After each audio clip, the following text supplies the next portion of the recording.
The 2020 Honda Rebel 300 500s. Honda rolls into the new decade with the first overhaul to its newest generation Rebel range. It has only been a few years since the classic Rebel line was replaced by the current iteration, and the added features are largely due to feedback from the new rider base. New suspension components improve the ride along with upgrades to the lighting and clutch pack to increase overall safety and expand its buyer base. 2020 Honda Rebel 300 500s design.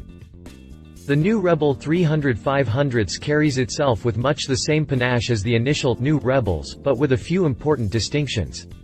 First, the headlight was reshaped and repositioned with a quartet of LED emitters set behind a round lens, blackout housing, and chrome bezel. The homegrown custom blackout continues throughout the design of both displacements, and it would be easier to tell you what didn't get hit with the dark finish, the inner fork tubes and brake discs out of necessity, and the aforementioned headlight trim for the sake of vanity.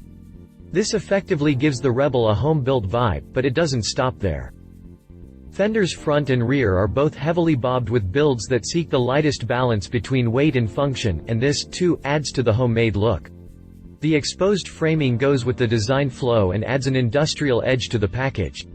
Stock, the new Rebel line rolls with a solo seat, but if you like to share the fun, you can peruse the well-populated accessory catalog for all the extra gadgetry you'll need to bring a friend.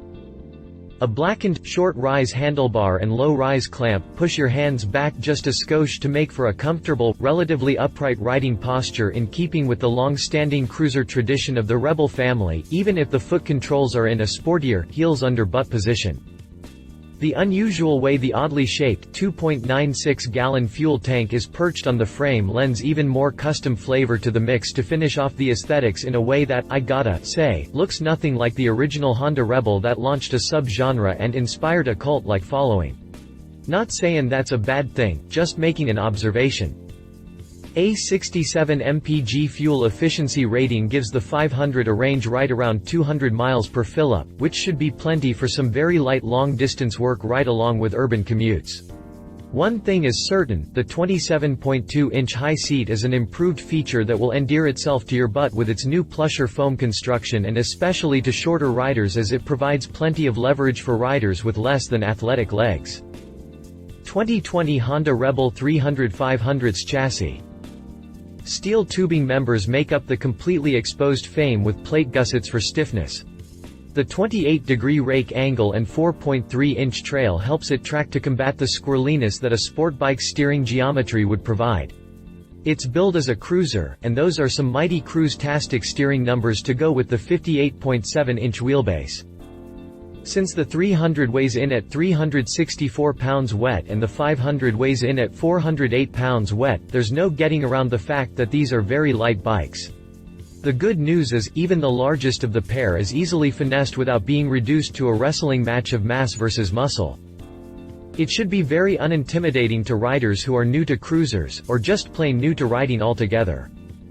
Right way up, 41mm hydraulic forks float the front end on 4.8 inches of travel with dual coil-over shocks to support the rear and tame the motion of the swingarm while they allow a 3.8-inch range of motion that should be sufficient for any urban jungle. A set of 16-inch cast alloy blackout rims round out the rolling chassis with a chunky-looking 130/90ths leading the way ahead of an even fatter 150/80ths dimensions that reinforce the custom vibe further yet. You can choose to take or leave the ABS protection since both displacements come with and without an anti-lock version. May I add, if you're a new rider, it's probably safe enough to cut your teeth on an ABS bike since that technology is nearly ubiquitous nowadays and you can rely on it becoming even more widespread in the foreseeable future. 2020 Honda Rebel 300 500s drivetrain. The Rebel line splits along the displacement brake with a choice between the 286cc 300 model and a 471cc 500 version. At the bottom of the food chain is the 300 that rocks a 76mm bore and 63mm stroke thumper with a 10.7:1 compression ratio that turns out a total of 27.4 horsepower and 19.9 pound-feet of torque for a top speed of 85 miles per hour. The 500 measures in with a nearly square 67 mm bore and 66.8 mm stroke and the same compression ratio as its smaller sibling, just with a parallel twin layout. It cranks out 45.9 ponies and 31.9 pounds-o grunt with a top speed around 95 miles per hour. Both engines run with DOHC valve timing and 4 poppets per cylinder along with a water jacket and radiator to deal with the waste heat. New for this year is the slip and assist clutch that delivers a light lever pull and protects the rear contact patch from the effects of excessive drag torque under heavy engine braking and hard downshifts. That's the extent of the fandanglery on these essential little bikes, so they can be counted upon to deliver the power along with honest feedback. 2020 Honda Rebel 300/500's pricing. There are actually 4 separate models in play here. We have the 2020 Rebel 300 and 300 ABS for $4,499 and $4,799 respectively, then there's the Rebel 500 non-ABS model at $6,199 with the ABS version priced 3 Benjamins more. 2020 Honda Rebel 300/500's competitors. Honda kinda went in a bold new direction with the look of its interminable Rebel line, but its competitors are still working off the old mold, and a perfect example of that is the Boulevard S40 from Suzuki. Suzuki Boulevard S40. Like the outgoing Rebel design, the Boulevard S40 carries itself with a 70s bobber look that borrows heavily from the custom bikes of that era. Blackout treatment is another constant across the board, though the Boulevard doesn't suffer from quite the same dearth of chrome as the Rebel. An old-school teardrop tank and duplex seating defines the S40's flyline in a way much like the Rebel used to. Standard forks and coilover shocks deliver a non-adjustable ride, not a great surprise at this price point, but what is surprising is Suzuki's insistence on using an antiquated drum brake to slow the rear wheel instead of a hydraulic disc like the front wheel and most of the rest of the full-size motorcycle world. Rather than going with low, fat hoops, the Suzuki rolls on a 19-inch front and 15-inch rear wheel for a large offset that leaves it with custom roots of its own. Too bad for Suzuki, it has no answer for the Honda's optional ABS feature, and so it falls behind in the only gadgetry category the Red Riders bring to the table. The S40 runs a 652cc, air-cooled thumper that churns out 31 ponies and 37 pounds-o grunt against 45.9, 31.9 on the 500 for the trade-off I'd expect to see from similar displacements in a 1 versus 2 cylinder layout. Suzuki slips again with a standard clutch against Honda's slipper clutch. It seems the only thing the S40 really has going for it is the $5,799 sticker that lands almost $1,000 less expensive than the Rebel 500.